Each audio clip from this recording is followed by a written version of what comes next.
Mamá, tienes que irte ahora mismo antes de que sea demasiado tarde, dijo mi hijo temblando, mientras me sacaba de la casa bajo una lluvia torrencial. Se acercó a mi oído y susurró con pánico. Esta mañana escuché a mi esposa, preparando un plan que no podrías ni imaginar. Nos fuimos en silencio en la noche, como fugitivos a punto de ser eliminados. Al cruzar el portón, me quedé paralizada al ver la escena ante mis ojos. Pero antes de continuar, comprueba si ya te has suscrito al canal y comparte en los comentarios desde dónde estás viendo nuestro vídeo. Nos encantaría saber hasta dónde llegan nuestras historias de venganza. Aquella noche, estaba sentada en la pequeña biblioteca de Ricardo, mi difunto esposo, escribiendo en mi diario. Recordaba los años que pasamos juntos construyendo la mansión Los Olivos. Cada piedra, cada árbol. Transcribía cada frase, cada palabra, como una forma de mantenerlo a mi lado, aunque ya me había dejado hacía casi 10 años. Afuera, las gotas de lluvia, grandes como balas, golpeaban con fuerza la ventana, haciendo temblar el marco de cristal.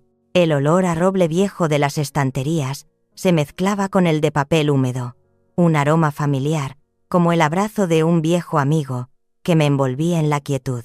Respiré hondo, tratando de aferrarme a la frágil paz de mi corazón. De repente, unos golpes insistentes en la puerta ahogaron el sonido de los truenos. Me sobresalté, la pluma se me cayó de la mano, y el corazón me latió con fuerza. ¿Quién es?, pensé, imaginando que sería Javier, el leal mayordomo de la familia. Pero los golpes no cesaban, cada uno era como un martillazo en mi pecho. «Mamá, abre la puerta. Mamá, por favor, abre». Esa voz, quebrada por el pánico, atravesó el ruido de la lluvia y los truenos. Era Franco, mi hijo. Nunca lo había oído gritar así, como si el mundo entero se estuviera desmoronando a sus pies. Me levanté apresuradamente y corrí hacia la puerta. Mis manos temblaban al abrir el cerrojo. Tenía un mal presentimiento. En cuanto la puerta se abrió, Franco cayó hacia adentro, empapado. Su rostro estaba pálido, sus ojos muy abiertos, reflejando un terror que nunca había visto en sus 35 años como mi hijo. «Franco, ¿qué te pasa? ¿Qué está sucediendo?», grité, tratando de sujetar sus manos heladas. «Mamá, tienes que irte ahora mismo antes de que sea demasiado tarde», susurró, como si intentara contener un terrible secreto. Sus ojos se movían de un lado a otro, buscando algo en la oscuridad. «Franco, cálmate. Dime qué pasa». No terminé la frase cuando él ya me estaba arrastrando, sacándome de la biblioteca. La fuerza de un hombre en pánico me impedía resistir. «Espera, hijo, necesito saber». Intenté gritar, pero la lluvia ahogaba cualquier sonido. Rápidamente, agarré el diario de Ricardo y una chaqueta fina. Ni siquiera tuve tiempo de cambiarme los zapatos. Me arrastró como si nuestras vidas dependieran de cada segundo. Salimos corriendo al patio. La lluvia helada nos azotaba la cara. El barro bajo mis pies me hizo resbalar. «Mamá». Franco se agachó y me ayudó a levantarme. «Sigue, mamá. Por favor. Mamá. Mamá». Su voz era casi una súplica. Y yo, aunque confundida y con el corazón desbocado, corrí tras él. Apenas cruzamos el portón, una explosión ensordecedora resonó detrás de nosotros. El suelo tembló, y una terrible ola de calor nos golpeó, lanzándonos a ambos hacia adelante. Caí sobre el césped. El barro me salpicó la cara y el pelo. El eco de la explosión todavía resonaba en mis oídos. Me di la vuelta, y sentí como si el corazón se me hubiera detenido. Toda la casa principal, donde había vivido toda mi vida, donde Ricardo y yo criamos a Franco, donde celebramos fiestas llenas de risas y pasamos noches tranquilas junto a la chimenea, ahora estaba envuelta en un mar de llamas. Trozos de tejas rotas volaban por el aire. Un olor penetrante y agrio a gas me invadió las fosas nasales, mezclado con el olor a humo y cenizas. No, No puede ser, susurré, agarrándome a la tierra. Esto no podía ser real, no podía ser Los Olivos. Señora Efigenia, oh Dios mío. El grito de Javier el mayordomo vino desde la casa de servicio. Salió corriendo, con el rostro desencajado.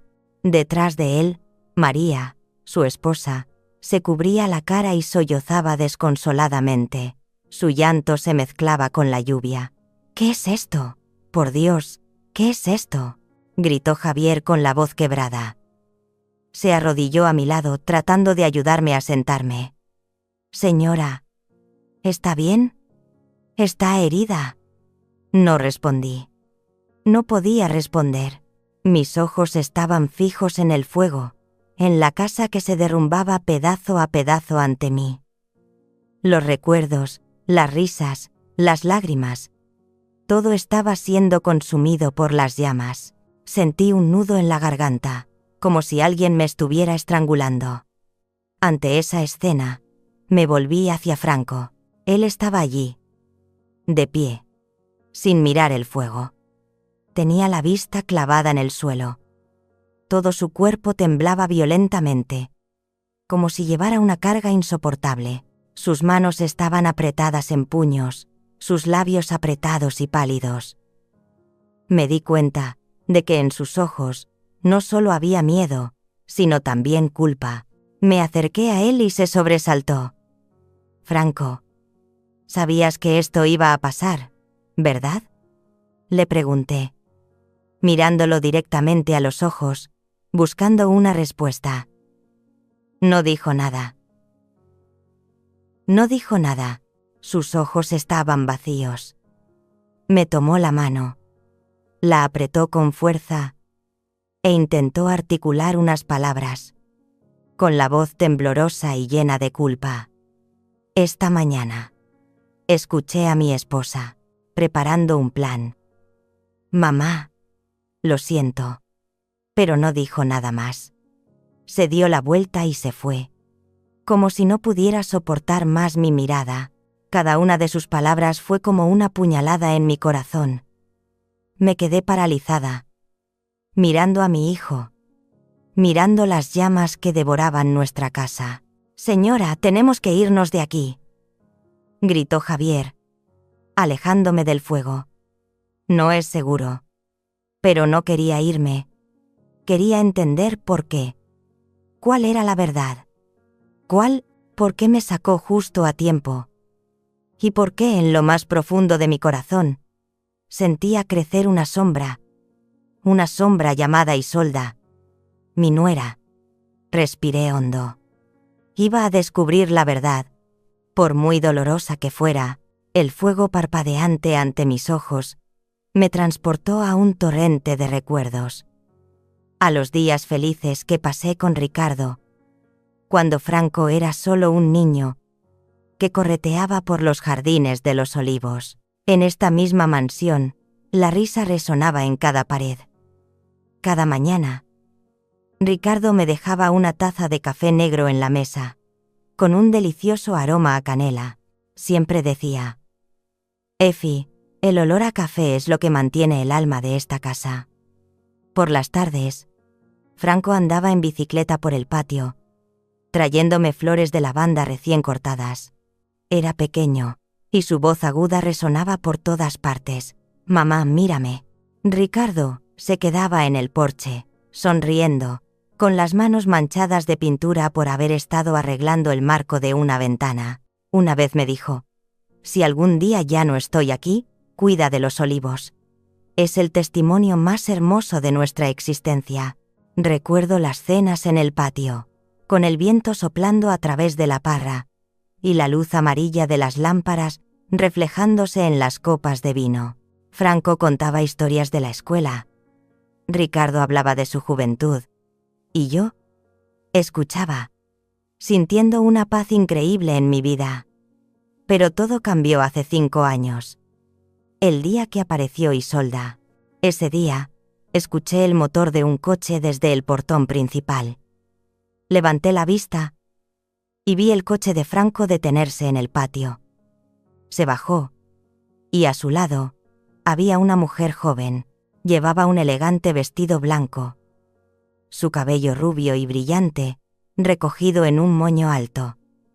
Y caminaba con una confianza tal que parecía que pertenecía a este lugar desde hacía mucho tiempo. «Mamá», llamó Franco, con la voz llena de emoción y una sonrisa radiante como el sol. «Esta es Isolda Bracamonte, la mujer con la que me voy a casar». Me quedé helada. ¿Casarse? Nunca me había hablado de esta chica. Intenté forzar una sonrisa. «Hola, Isolda». Sus ojos me recorrieron. Luego escanearon el jardín, la casa, como si estuviera evaluando una mercancía. La sonrisa en sus labios era perfecta, pero carecía de calidez. «Es un placer conocerla, doña Efigenia. Franco me ha hablado mucho de usted». «¿Ah, sí?» Miré a Franco.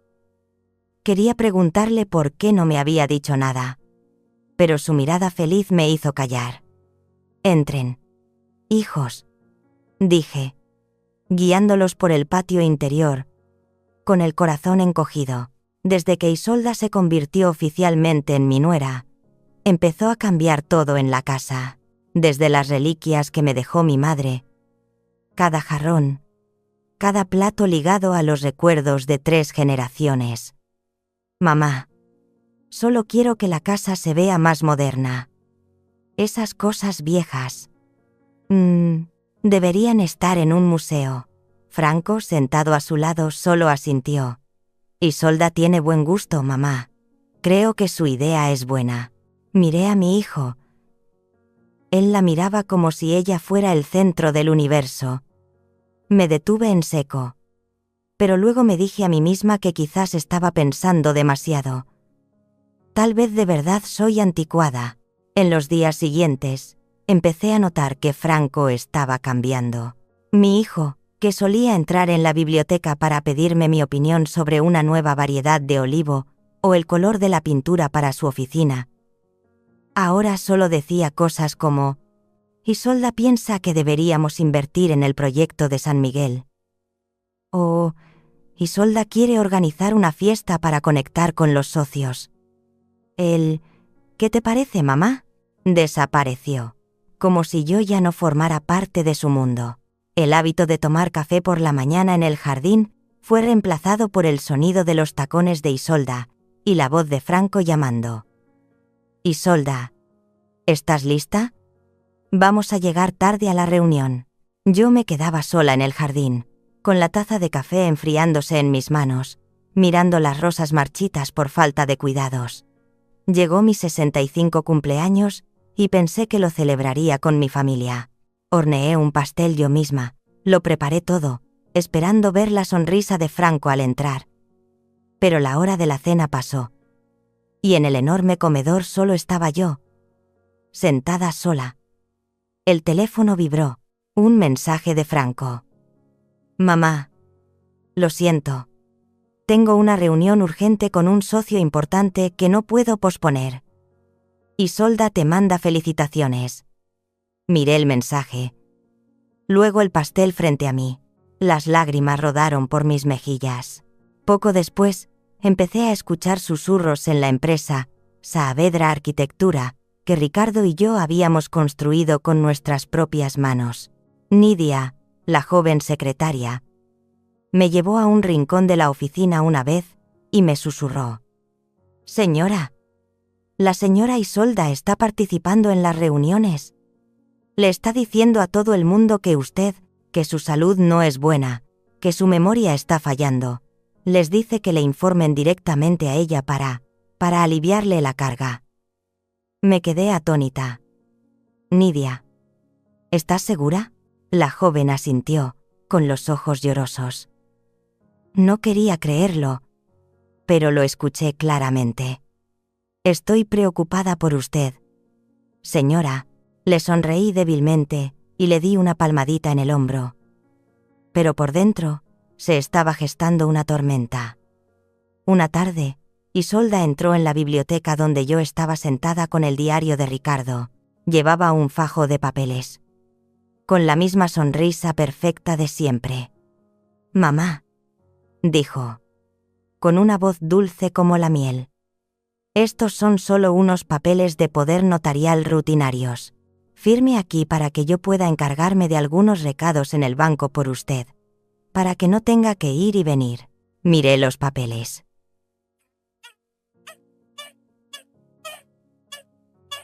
Déjame echarles un vistazo primero. Isolda, dije, tratando de mantener la calma. Oh, mamá. Es solo un trámite. Franco ya está de acuerdo. Solo quiero ayudarte. Asentí y tomé los papeles, pero no firmé. Los veré más tarde. Se quedó allí un momento, como esperando que cambiara de opinión, y luego se fue. Esa noche me paré frente al espejo de mi dormitorio. Pensé en Isolda, en cómo había entrado en nuestras vidas, en cómo Franco se había alejado gradualmente de mí, y supe, en el fondo de mi corazón, que esto no era solo un cambio. Esto era una guerra para la que no estaba preparada, pero que no podía evitar. El día de la explosión, esa mañana, me desperté con una pesada sensación de inquietud, oprimiéndome el pecho. Decidí ir a la cocina temprano para prepararme una taza de té. Pero en cuanto abrí la puerta, un olor penetrante y dulzón a gas me golpeó directamente en la nariz, haciéndome llevar la mano a la boca. El olor no solo era desagradable, sino que también conllevaba una amenaza invisible, como una advertencia. María, la leal ama de llaves de la familia, estaba de pie cerca de la estufa, con el rostro pálido de preocupación. Señora Efigenia, he revisado la estufa 3 veces. Todas las válvulas están bien cerradas. Yo no entiendo de dónde viene este olor a gas, dijo, con los ojos llenos de pánico. Tranquila, María, dije con voz tranquilizadora. Me acerqué a la estufa, revisando cada válvula, cada perilla. Todo estaba bien cerrado, tal como decía María.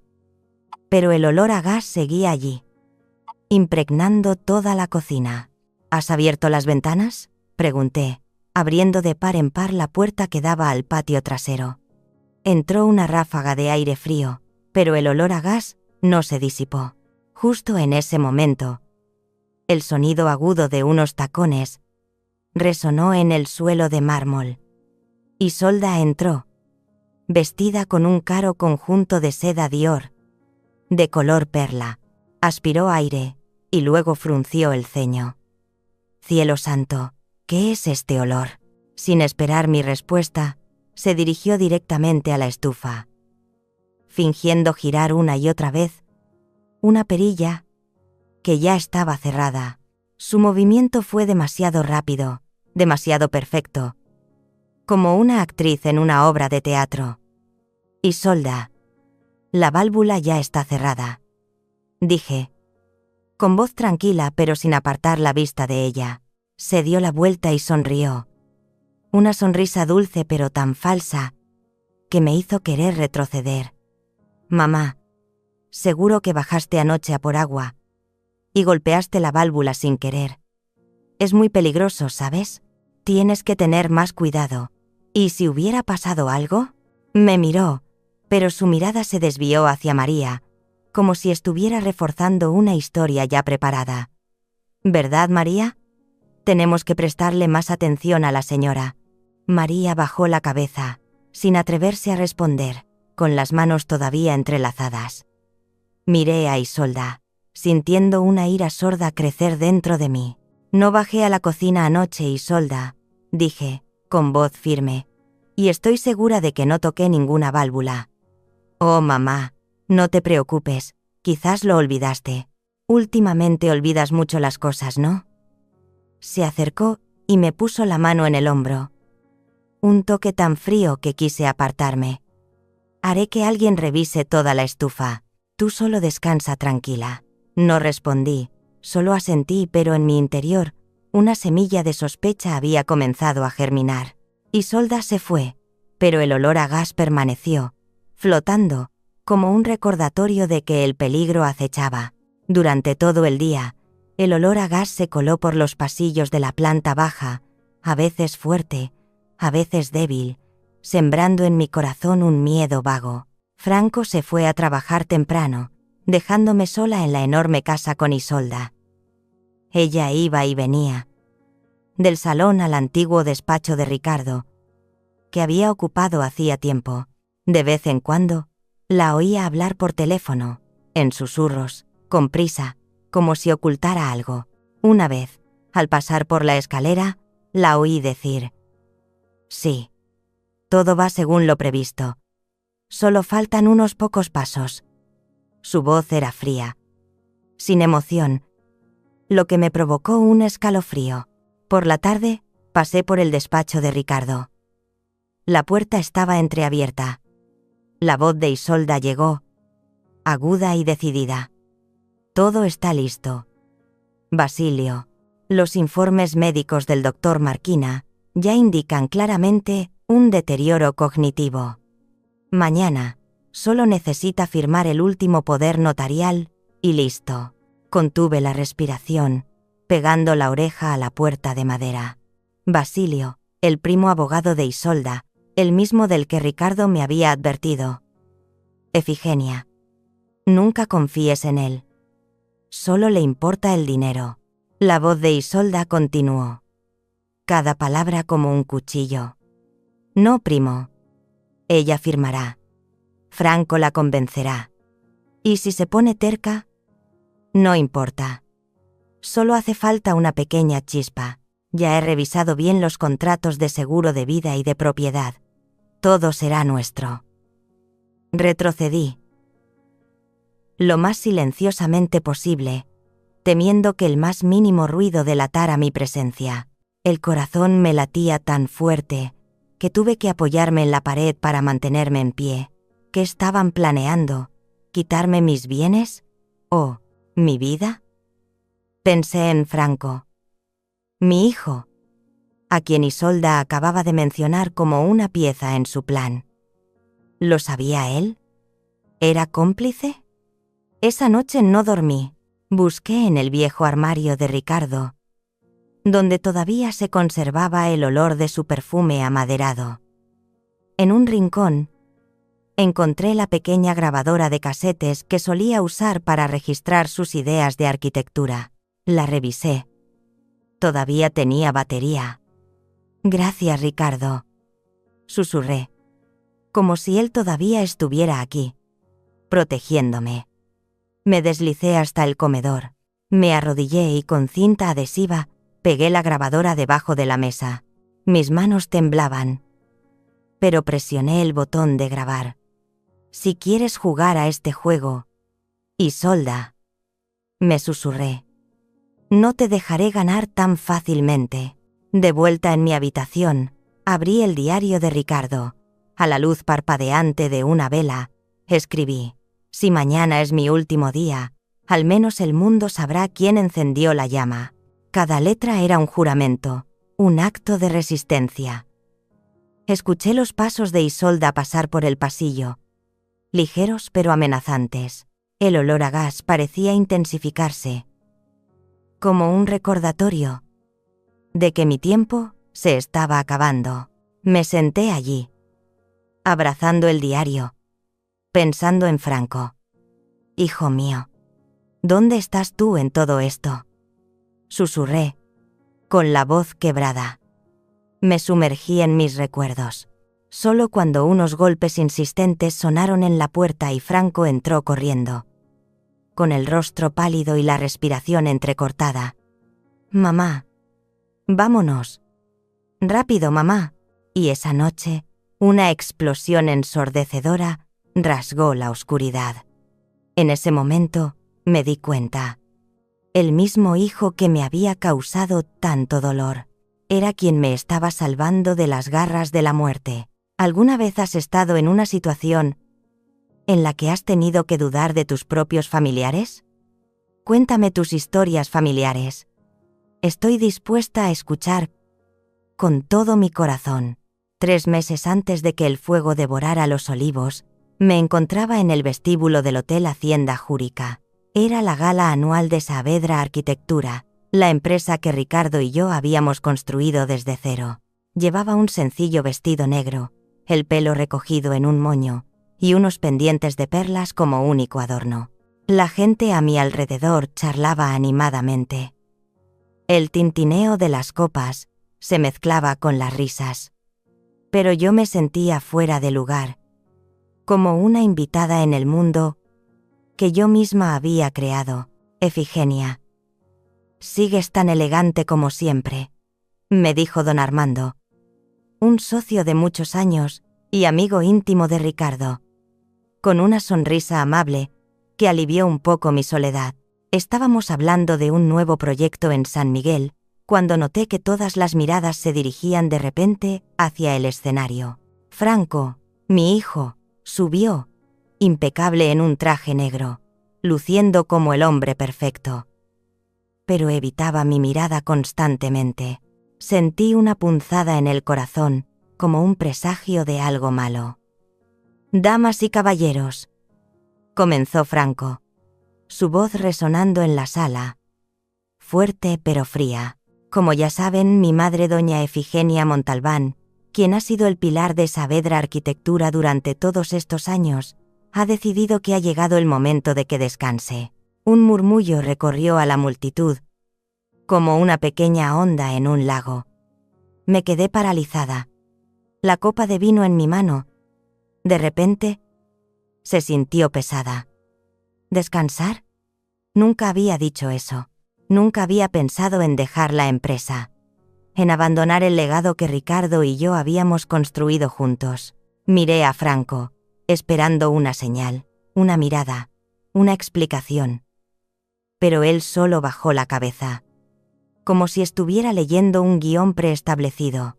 Por lo tanto, para asegurar el crecimiento continuo de la empresa, me enorgullece anunciar una nueva estructura de liderazgo.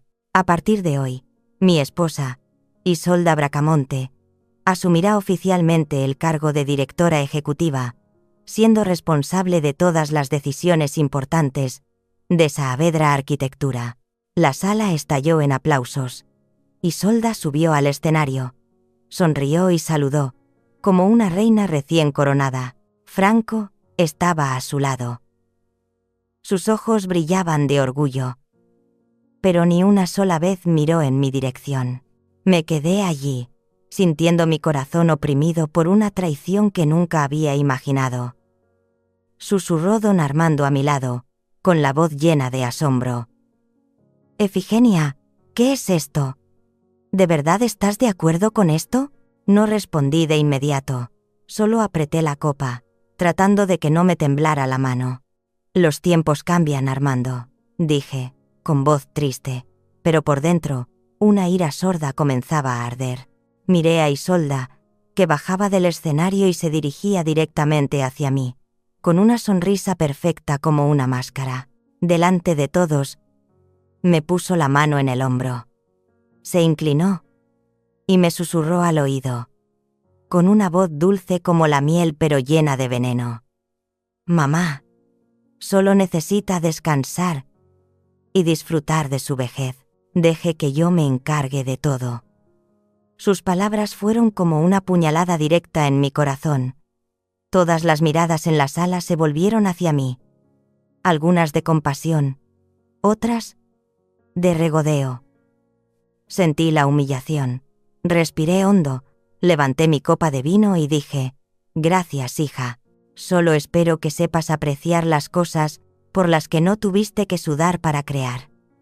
La sonrisa de Isolda se congeló por un segundo. Un destello de ira brilló en sus ojos antes de que recuperara la compostura. «Por supuesto, mamá», respondió, con la misma voz dulce, pero vi claramente el desafío en sus ojos. Se dio la vuelta, llevándose a Franco con ella, dejándome allí, entre miradas inquisitivas y susurros. «Efigenia, ¿estás bien?» Don Armando me tomó la mano, con la mirada llena de preocupación. «No puedes dejar que hagan esto. Esta empresa es el trabajo de tu vida y de Ricardo». «Armando», dije, en voz baja pero firme. Todavía no he perdido. Hoy no, le sonreí. Una sonrisa triste. Y luego salí de la sala, evitando las miradas de quienes me veían como una perdedora. Esa noche, al volver a Los Olivos, cuando toda la casa estaba dormida, entré sigilosamente en el despacho de Ricardo y cerré la puerta. Me arrodillé y con un pequeño cuchillo levanté una tabla del suelo en una esquina, un secreto que solo Ricardo y yo conocíamos. Debajo había una pequeña caja de hierro. La abrí, y dentro estaban todos los documentos valiosos: el acta constitutiva original de Saavedra Arquitectura, los libros de contabilidad iniciales de Ricardo, con su meticulosa caligrafía, y lo más importante, el título de propiedad de la mansión Los Olivos, a mi nombre únicamente. Este era nuestro legado, la sangre y el sudor de muchos años. Lo metí todo en la caja. La cerré con cuidado. La volví a colocar en su sitio. Y cerré la tabla, como si nada hubiera pasado. Ricardo, susurré. No dejaré que nos roben lo que construimos. Ese fue mi primer acto de resistencia. Un juramento silencioso de que lucharía, incluso si eso significaba enfrentarme a mi propio hijo. Volví a mi habitación, cerré la puerta, y sentí un pequeño fuego ardiendo dentro de mí. No un fuego de destrucción, sino un fuego de resiliencia. Isolda podía pensar que me había empujado a la oscuridad, pero no sabía que, precisamente en la oscuridad, encontraría la fuerza para recuperarlo todo. Si alguna vez has sido menospreciado por tu propia familia, compártelo en los comentarios. Creo que tus historias de venganza harán que muchas personas aquí se sientan menos solas. Después de que la explosión consumiera la casa de Los Olivos, me alojé temporalmente en la casa de servicio de Javier y María, a pocos pasos de la casa principal, pero que ahora parecía pertenecer a otro mundo. 2 días después, mientras Franco e Isolda tenían que ir a la comisaría para declarar sobre la fuga de gas, tomé el primer autobús a Tequisquiapan, un pequeño y tranquilo pueblo, lejos de las miradas curiosas. En la estación de autobuses, una anciana que vendía tamales me indicó cómo llegar a la Posada del Sol, una modesta posada regentada por la señora Carmen, una viuda amable. La habitación es pequeña, pero está limpia, dijo, mientras me guiaba a una habitación con una cama de madera vieja y cortinas de flores. Descanse. Se le ve muy cansada. Le sonreí débilmente y le di las gracias, pero en mi cabeza solo había un pensamiento. Tenía que actuar. Lo primero que hice fue llamar a don Leocadio Benítez, el abogado y amigo íntimo en quien Ricardo confiaba ciegamente. «Efigenia, voy para allá», dijo por teléfono, con voz ronca pero decidida. Nos encontramos en su anticuada oficina en el centro de Querétaro. Cuando entré, don Leocadio se puso de pie de un salto. Su rostro arrugado mostraba una clara conmoción. «Efigenia, por Dios, ¿qué aspecto tan terrible tienes?», exclamó, acercándome una silla. No me anduve con rodeos. Puse la grabadora de casetes sobre la mesa y con dedos temblorosos pulsé el botón de reproducción.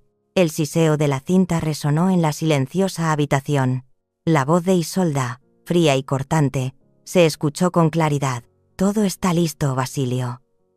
Los informes médicos del doctor Marquina ya indican claramente un deterioro cognitivo».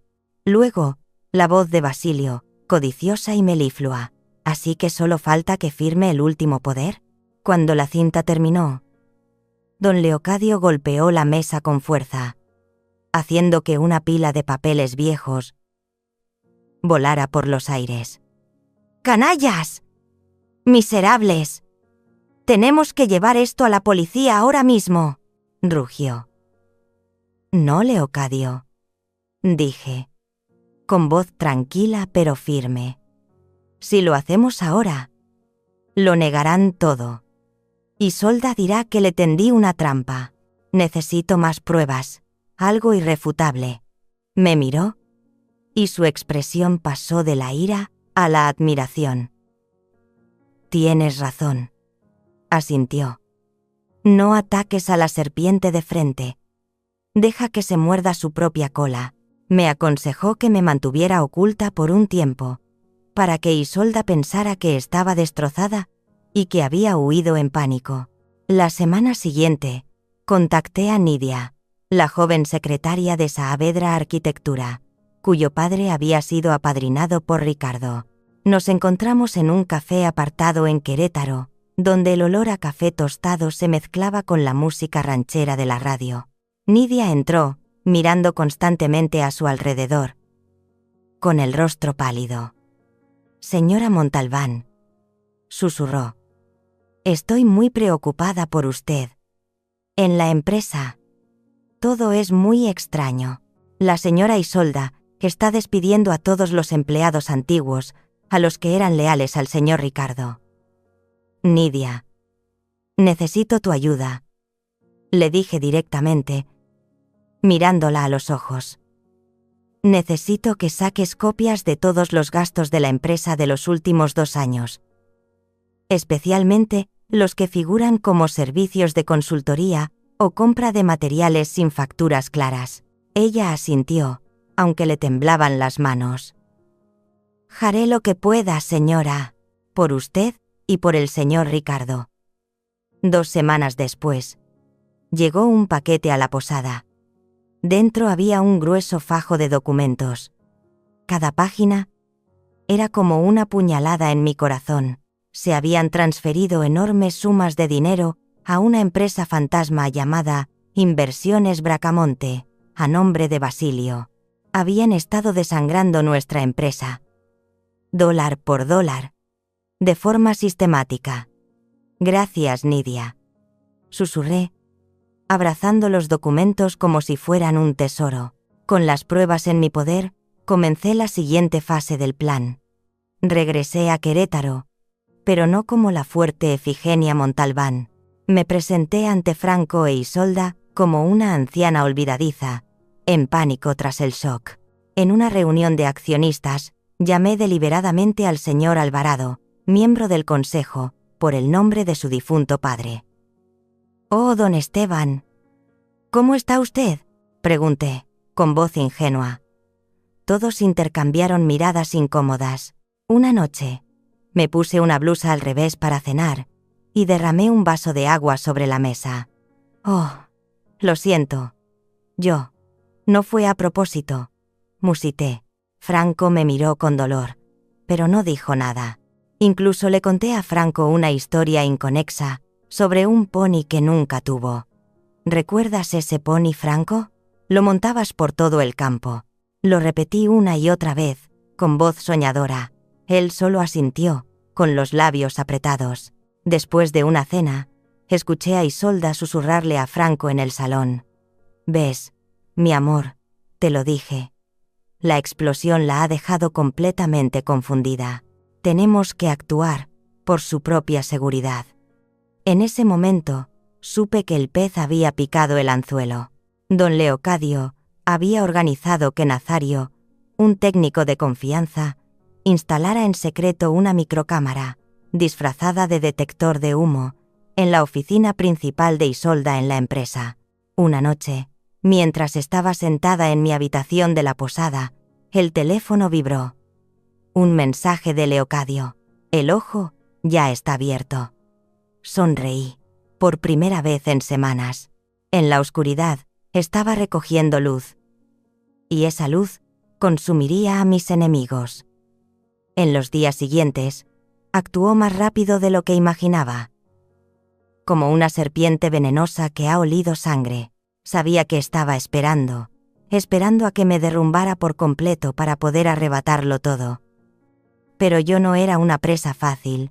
Una mañana, Isolda le susurró a Franco en el salón: «Cariño, ya he contactado al doctor Rogelio Marquina. Ha aceptado hacerle una evaluación médica a tu madre. Con ese informe, lo tendremos todo». Su voz era dulce, pero pude oír el regodeo en cada palabra. «El doctor Marquina Un tipo de mala reputación con deudas de juego era la pieza perfecta para su plan. Yo estaba sentada en mi habitación, fingiendo leer un libro viejo, pero mis oídos estaban atentos a cada sonido. ¿Estás segura, Isolda?, preguntó Franco, con voz vacilante. Mamá, sigue siendo mi mamá. Franco, tienes que pensar en ella, respondió Isolda, su voz suave pero afilada. Ya no está lúcida. Tenemos que protegerla, ¿no? Apreté el libro con fuerza. Mis uñas se clavaron en la vieja cubierta de cuero. Franco, mi hijo, estaba siendo manipulado por ella, paso a paso. Quería salir corriendo, gritarle a la cara que no estaba loca, que seguía siendo su madre. Pero no podía. Mi plan dependía de que Isolda creyera que estaba completamente deshecha. Unos días después, me llevaron a una pequeña clínica, donde Marquina, un hombre flaco con ojos huidizos, estaba sentado detrás de un escritorio, fingiendo examinar un expediente.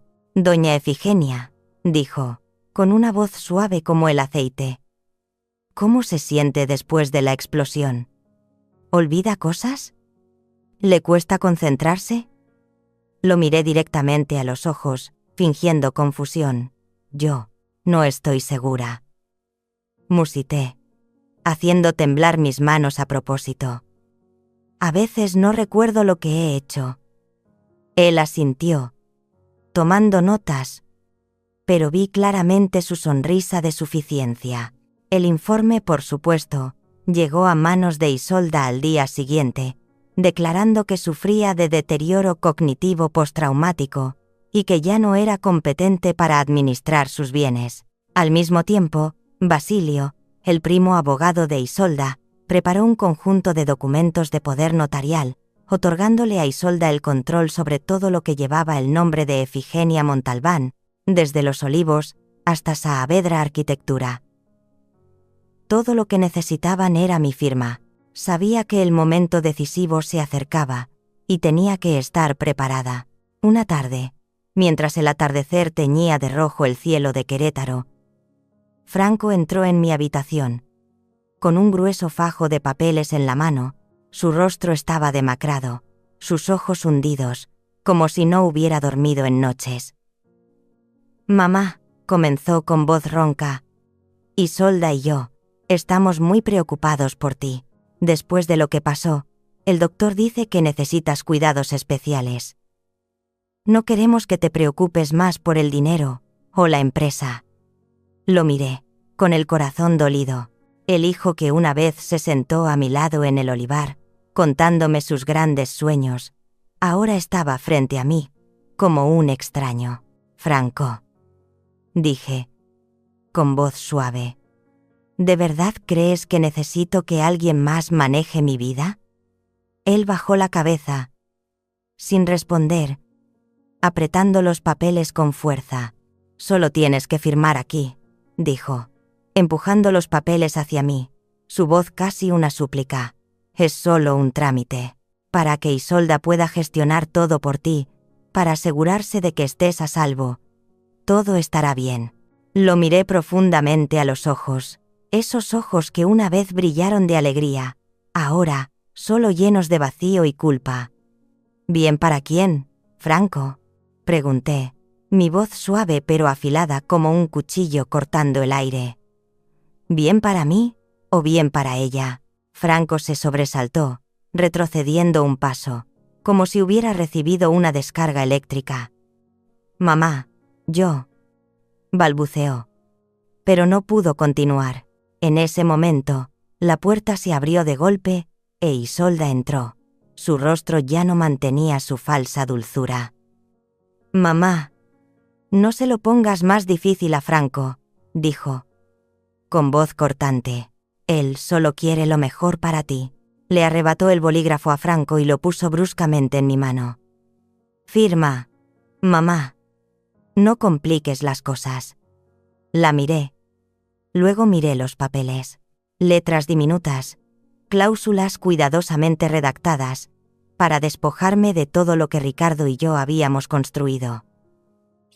Tomé el bolígrafo, sintiendo su peso en mi mano, como si fuera un arma, pero en lugar de firmar, empujé suavemente el bolígrafo y los documentos sobre la mesa, de vuelta hacia Isolda. Levanté la cabeza, y por primera vez en semanas, mi mirada era completamente clara y afilada, como una cuchilla recién afilada. La llave, dije, mi voz clara, resonando en la silenciosa habitación. Siempre ha estado en su lugar, en manos de quien creó la cerradura. La expresión de Isolda cambió, de la suficiencia a la sorpresa, y luego al pánico. Dio un paso atrás, con los ojos muy abiertos. ¿Qué? ¿Qué estás diciendo?, balbuceó, su voz perdiendo toda su confianza. Franco me miró. Luego a Isolda. Su rostro se puso pálido. «Mamá, tú no», susurró, pero no le dejé terminar. «Isolda», dije, poniéndome de pie. Mi voz ahora tan fuerte como el día en que Ricardo y yo firmamos el primer contrato de Saavedra Arquitectura.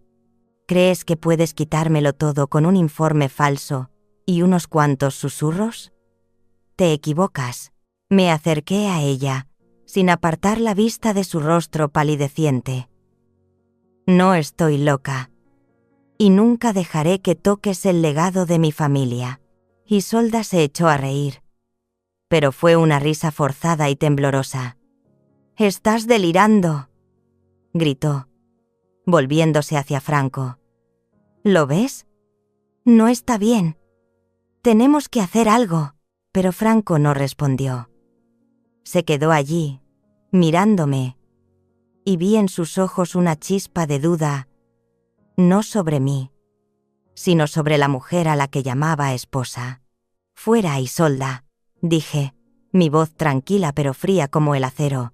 «Y llévate esos papeles, nunca tendrás mi firma». Se quedó allí, con los puños apretados, como si quisiera abalanzarse sobre mí. Pero luego se dio la vuelta, arrastrando a Franco con ella. El sonido de sus tacones resonando con ira en el suelo de madera. Cuando la puerta se cerró de un portazo, me senté y exhalé un largo suspiro. Mi corazón latía con fuerza, pero no de miedo. Era el latido de una mujer que acababa de declarar la guerra. Isolda había cometido el error de pensar que yo era débil, y ahora iba a pagar por ese error. 2 meses después de la noche en que Los Olivos fue consumido por las llamas, entré en los juzgados de Querétaro en una mañana sombría. La entrada estaba abarrotada de periodistas. Los flashes de las cámaras parpadeaban sin cesar, y el murmullo de voces y el clic-clic de las cámaras era incesante.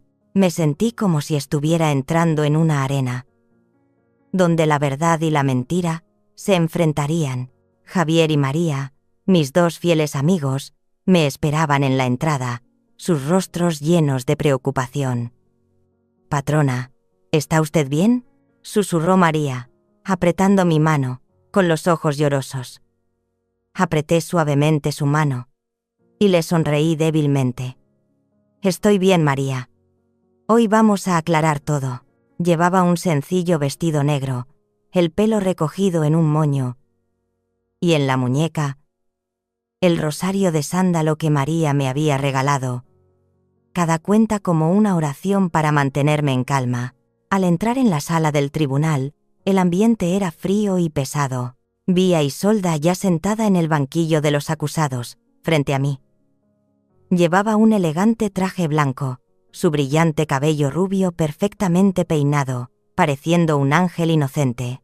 A su lado estaba el licenciado Eduardo Ramírez, un abogado de mala fama conocido por su agudeza y falta de escrúpulos, con ojos astutos como los de un zorro. Franco estaba sentado en la bancada del público, con el rostro pálido y demacrado, como si no hubiera dormido en noches. Mantenía la cabeza gacha, evitando mi mirada. Basilio, el primo de Isolda, estaba sentado cerca, lanzándome una mirada de odio como si quisiera quemarme. Respiré hondo. Apreté el rosario y me dije: Efigenia. Ha llegado el momento. El juicio comenzó. La fiscal Orfelia Cabrera, una mujer dura con el pelo corto teñido de plata, se puso de pie. Su voz resonó con fuerza. Señoría, acusamos a la señora Isolda Bracamonte y al señor Basilio Bracamonte de conspiración para cometer fraude y tentativa de homicidio. Detalló cómo Isolda se había apoderado gradualmente de Saavedra Arquitectura, despidiendo a empleados leales y obligándome a firmar un poder notarial. Bajó la cabeza, secándose una esquina del ojo, aunque no vi ni una sola lágrima. El licenciado Ramírez se levantó, con una sonrisa burlona en los labios. Entonces, actuó en el mejor interés de doña Efigenia, señorita Bracamonte. Isolda asintió, con la voz entrecortada. Sí, todo fue por ella.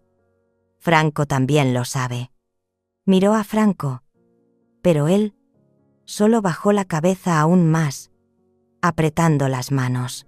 Los periodistas de abajo comenzaron a susurrar, algunos asintiendo, como si estuvieran convencidos por la actuación de Isolda. Yo permanecí quieta, apretando mi rosario, sintiendo cada cuenta de madera rodar bajo mis dedos. Espera, Isolda, pensé, no podrás actuar para siempre. Cuando fue mi turno, la fiscal Cabrera se acercó. Su mirada era aguda pero cálida. Doña Efigenia, ¿puede contarle al tribunal sobre los eventos antes y después de la explosión? ¿Especialmente sobre la firma del poder notarial? Me levanté, dejando que mis hombros temblaran ligeramente, mi voz débil. Yo no recuerdo muy bien. La explosión me asustó mucho. Solo recuerdo que Ricardo, mi esposo, me dijo que debía cuidar de los olivos. Tosí, desviando la conversación hacia una vieja historia sobre los días en que plantamos olivos.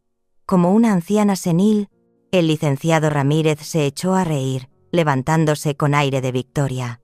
Señoría, es evidente que doña Efigenia no es competente para testificar. No necesitamos escuchar más de estas divagaciones. Los susurros volvieron a surgir. Un periodista susurró: Quizás la señorita Bracamonte tiene razón. Realmente no está bien. Pero justo en ese momento, levanté la cabeza, mi mirada afilada como una daga, clavada en Isolda. Mi voz, de repente, se volvió clara y fuerte, resonando por toda la sala.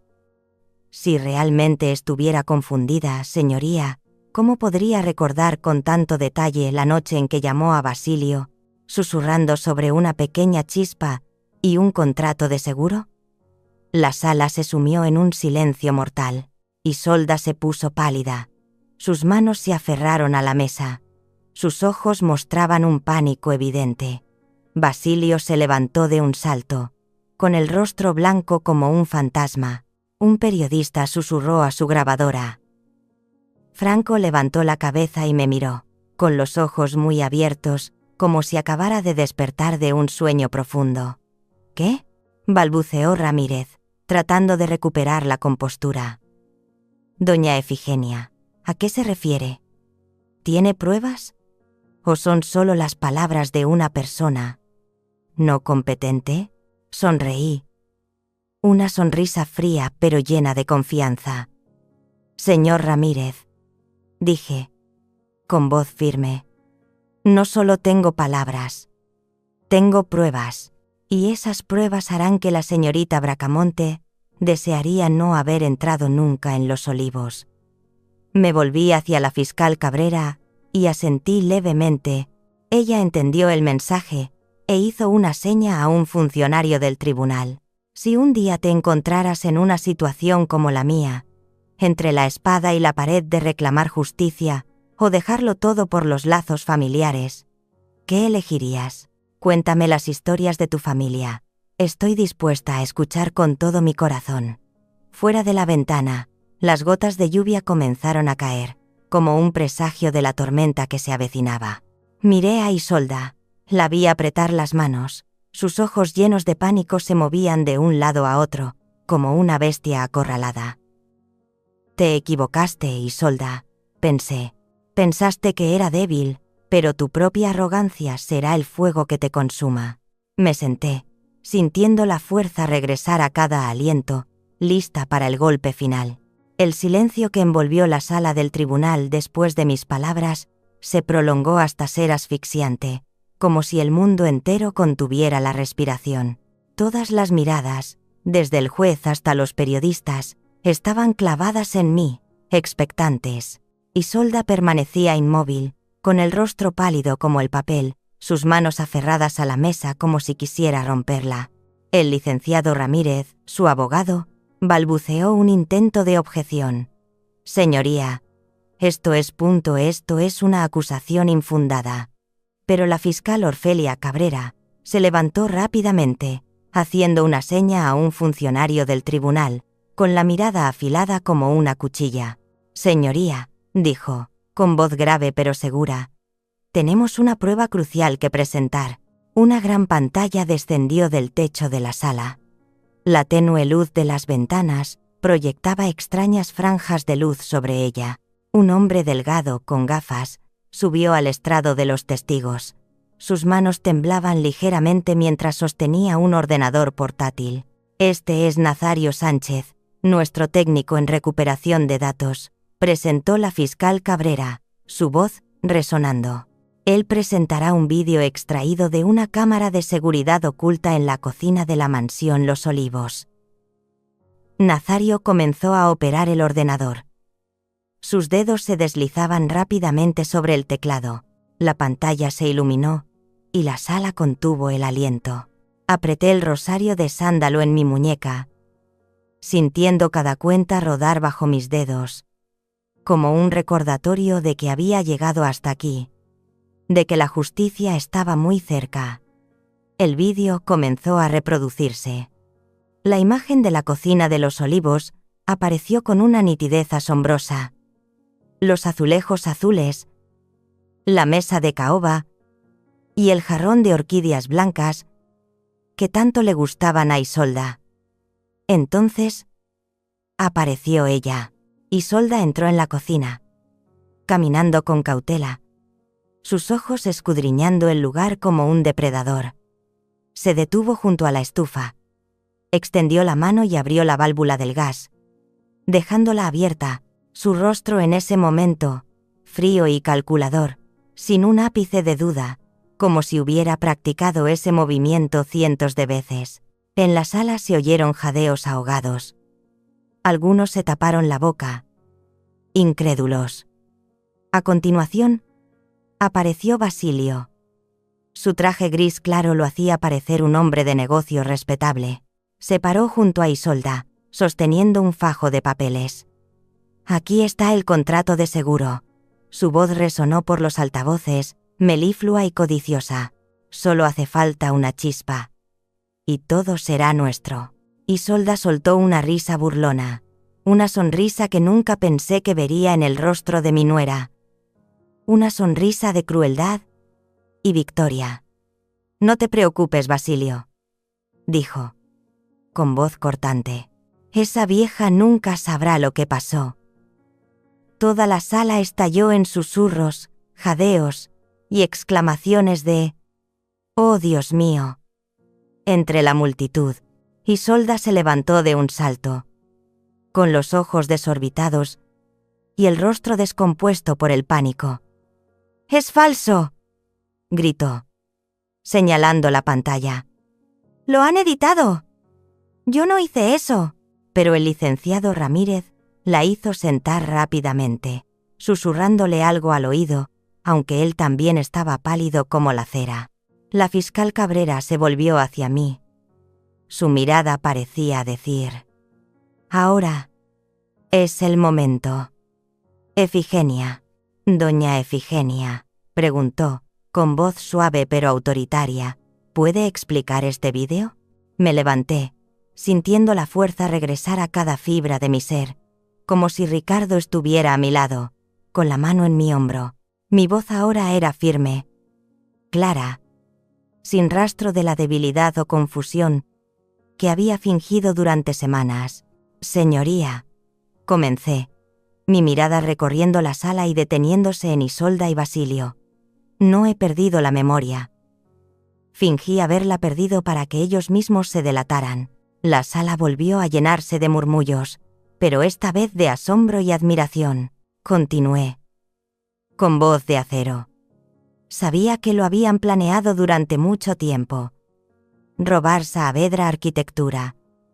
Robar Los Olivos. E incluso mi vida. Los escuché susurrar sobre una pequeña chispa, sobre el contrato de seguro, y decidí que no les daría esa oportunidad. Miré directamente a Isolda y a Basilio. Pensaron que estaba tratando de matarme. Fingí a propósito para que se expusieran a sí mismos. Dije, con voz firme.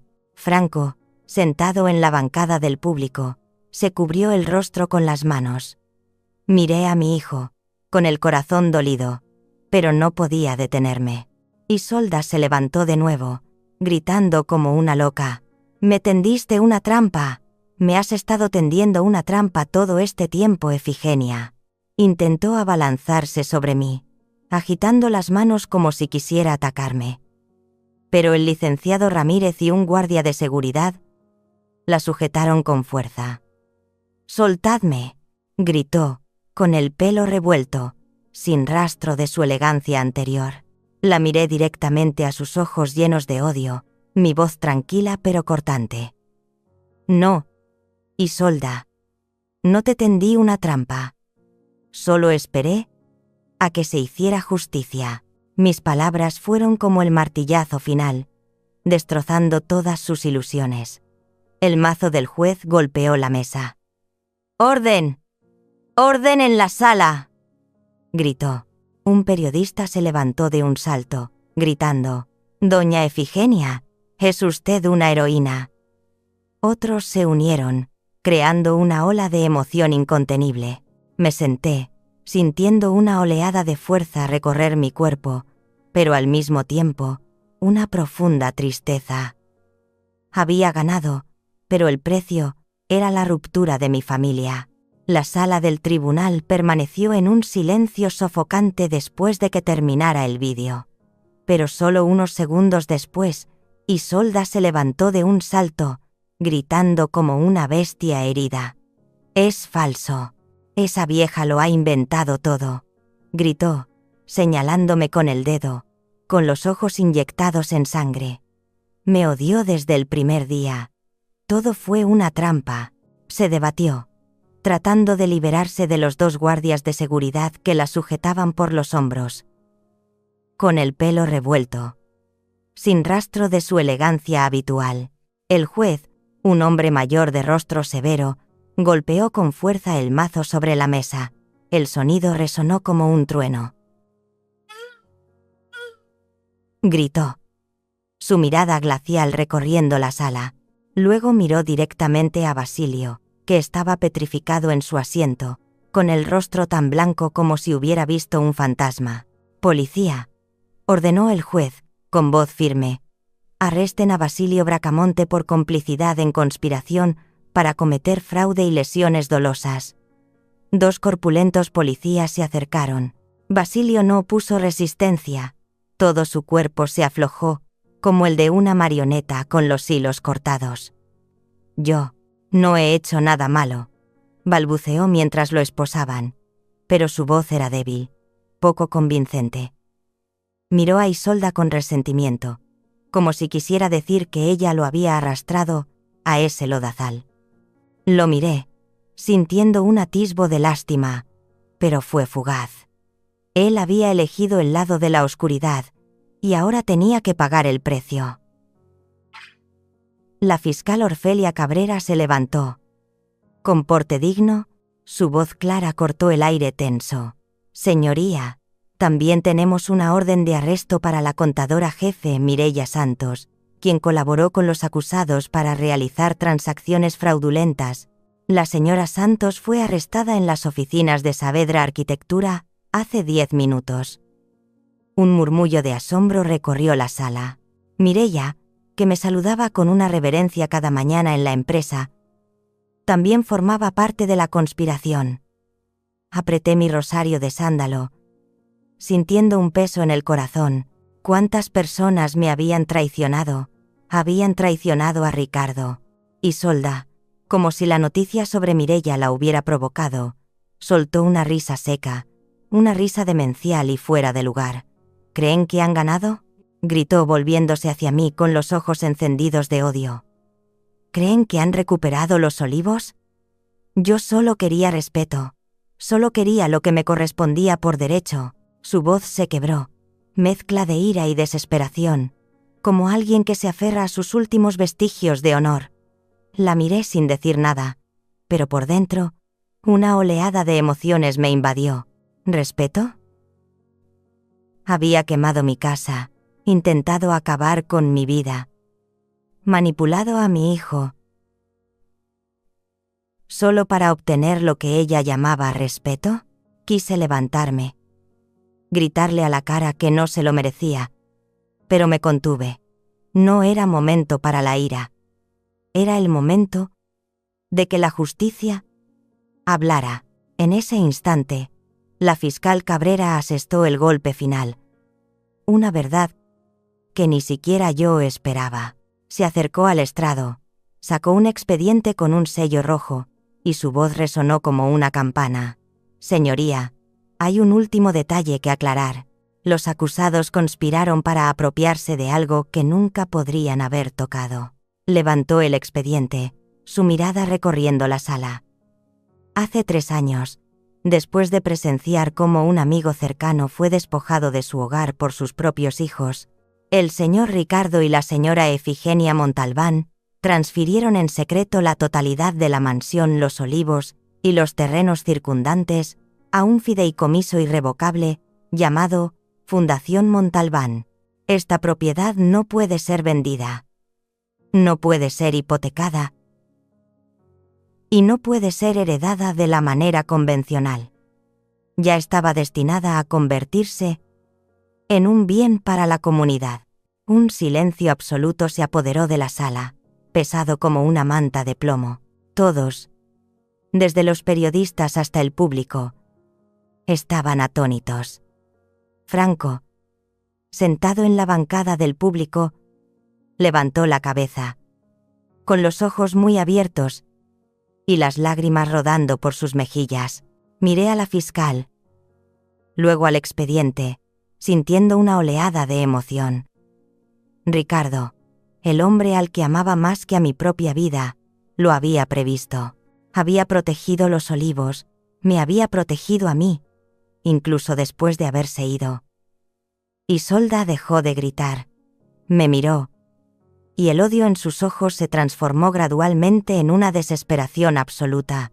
No, no puede ser, susurró, con la voz temblorosa, como si todo su mundo se acabara de derrumbar. Todas las conspiraciones, los planes, la explosión, todo había sido en vano. Había incendiado su propia vida persiguiendo algo que nunca le pertenecería. Exhalé un largo suspiro. Un aliento que sentí que había estado conteniendo durante meses. La tensión, el miedo e incluso el dolor, todo pareció liberarse en ese momento. Miré a Franco, vi que se cubría el rostro con las manos, sus hombros temblaban. Hijo, pensé, he cumplido la promesa que le hice a tu padre. Cuando la policía se llevaba a Isolda y pasaron a mi lado, se detuvo.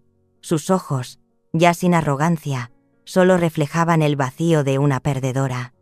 Usted ha ganado, susurró, con la voz quebrada, como si ni ella misma creyera sus palabras. La miré directamente a los ojos, sin un ápice de regodeo, solo una profunda tristeza. El fuego que encendiste, Isolda, le dije, con voz grave pero clara. Al final solo te consumió a ti. No respondió.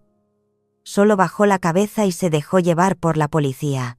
La puerta de la sala se cerró de golpe tras ella. Un sonido definitivo que cerraba un oscuro capítulo de mi vida. La sala estalló en aplausos y vítores, pero yo me quedé sentada, apretando mi rosario, sintiendo un extraño vacío en mi interior.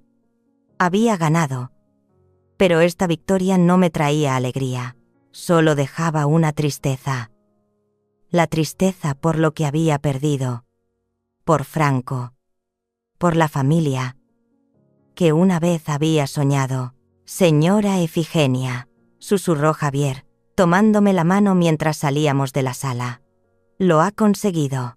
El señor Ricardo estaría muy orgulloso. Le sonreí, pero mis ojos se nublaron.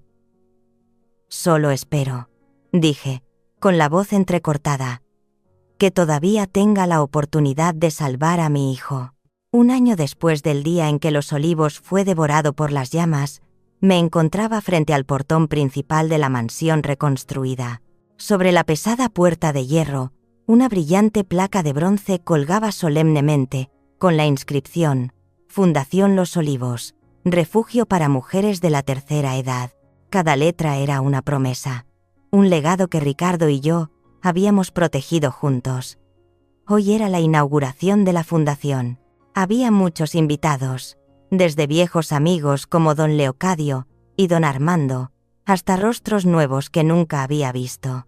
Nidia, la joven secretaria que se había arriesgado para ayudarme, ahora era la nueva directora ejecutiva de Saavedra Arquitectura. Se acercó y me abrazó con fuerza. Señora Efigenia, lo ha logrado. La empresa está prosperando, y todo gracias a usted. Sonreí y le di una palmadita en la mano. No, Nidia, gracias a ti también. Javier y María, ahora los administradores de la fundación, se afanaban coordinando todo. María, con un vibrante vestido de flores, corrió hacia mí y me llevó junto a un grupo de ancianas que acababan de llegar. Señora, estas son la señora Inés y la señora Clara, las dos primeras residentes, exclamó, con la voz llena de emoción. Les estreché la mano, sintiendo el calor de sus manos arrugadas. Bienvenidas a Los Olivos, dije, con la voz quebrada. Este será su hogar. En un rincón del patio, vi a Franco. Llevaba una sencilla camisa azul y ayudaba silenciosamente a la señora Inés a llevar su pequeña maleta a su habitación. Estaba más delgado, su rostro demacrado, pero sus ojos, esos ojos que una vez estuvieron llenos de tormento y culpa, ahora reflejaban paz y resignación. Lo observé desde la distancia, con el corazón, a la vez, dolido y cálido. Ricardo, susurré para mis adentros. Nuestro hijo se está reencontrando a sí mismo. Don, una joven periodista, se me acercó con una grabadora. Señora Montalbán, dijo, con curiosidad. Soy Sofía, del periódico El Sol de Querétaro. Después de todo lo que ha pasado, la explosión, el juicio, la traición, odia a su exnuera y a su propio hijo, me di la vuelta. Jovencita, hay fuegos que consumen un hogar, pero también hay fuegos que iluminan el alma. El fuego de esa tragedia me ayudó a ver la verdad. Y, lo que es más importante, le dio a mi hijo la oportunidad de reencontrarse a sí mismo. Sofía inclinó la cabeza, tomando notas rápidamente. ¿Pero los ha perdonado? ¿Después de todo lo que hicieron?, preguntó, con mirada inquisitiva. Sonreí. Una sonrisa sin rastro de amargura. El perdón, dije, no es un regalo que les doy a ellos, sino un regalo que me doy a mí misma, para que mi corazón no se congele por el odio. Franco cometió un error, pero es mi hijo, y creo en el fondo de su corazón que ha aprendido la lección. Sofía asintió, con la mirada llena de admiración. Es usted muy fuerte, señora. Su historia inspirará a mucha gente. Solo sonreí, sin responder, pensando que la fuerza no era lo que buscaba. Solo quería proteger lo que era mío, y sobre todo, proteger mi corazón. Después de la ceremonia, cuando los invitados se habían ido, salí al patio interior, donde los geranios que acababa de plantar desprendían un suave aroma. Franco estaba allí, con una regadera en la mano, cuidando silenciosamente las flores. Levantó la vista, me vio, y nuestras miradas se encontraron. No se dijo ninguna palabra, pero vi en sus ojos el arrepentimiento, la gratitud y un frágil rayo de esperanza. Franco. Lo llamé, con voz suave, acercándome. Se detuvo, dejó la regadera, sus manos temblaban ligeramente. «Mamá», dijo, con voz ronca. «Yo. No sé qué decir para que me perdones». Negué con la cabeza y le puse la mano en el hombro. «No necesitas decir nada», respondí, con la voz entrecortada.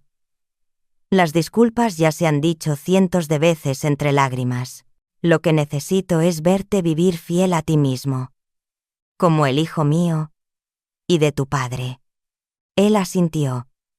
Un asentimiento que lo contenía todo. El arrepentimiento, la gratitud y una promesa silenciosa.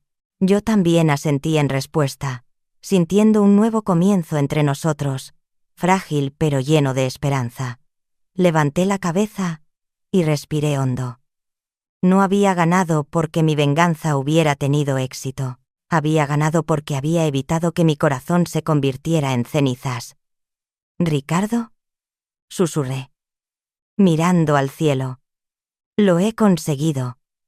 Lo hemos conseguido».